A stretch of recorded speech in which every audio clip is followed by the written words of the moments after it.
రాష్ట్ర వ్యాప్తంగా తీవ్ర సంచలనం సృష్టిస్తున్న బండి భగీరథ్ పోక్సో కేసులో తాజాగా ఒక కీలక పరిణామం చోటు చేసుకుంది. బండి భగీరథ్ ను పోలీసుల కస్టడీకి ఇవ్వాలంటూ పోలీసులు దాఖలు చేసిన పిటిషన్ పై విచారణను కోర్టు వాయిదా వేసింది. ఈ పిటిషన్ పై విచారణను ఈ నెల 26వ తేదీకి మల్కాజ్గిరి పోక్సో ప్రత్యేక కోర్టు వాయిదా వేస్తూ నిర్ణయం తీసుకుంది. మైనర్ బాలికపై లైంగిక వేధింపుల ఆరోపణల కేసులో ఈ నెల 15వ తేదీన పోలీసులు బండి భగీరథ్ ను అరెస్టు చేసిన సంగతి తెలిసిందే. ప్రస్తుతం ఆయన చెల్లపల్లి జైల్లో రిమాండ్ ఖైదీగా ఉన్నారు.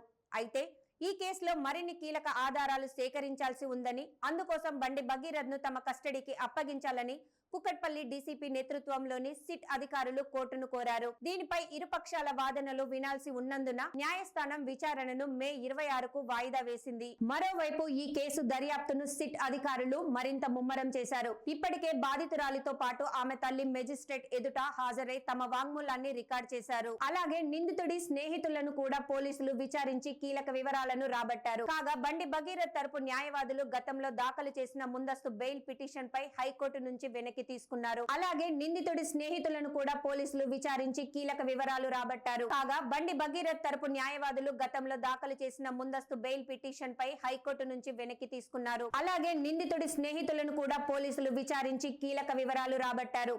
కాగా బండి భగీరథ్ తరపు న్యాయవాదులు గతంలో దాఖలు చేసిన ముందస్తు బెయిల్ పిటిషన్ ను హైకోర్టు నుంచి వెనక్కి తీసుకున్నారు. కస్టడీ పిటిషన్ పై కోర్టు ఎలాంటి నిర్ణయం తీసుకోబోతుందనేది ఇప్పుడు సర్వత్రా ఆసక్తికరంగా మారింది.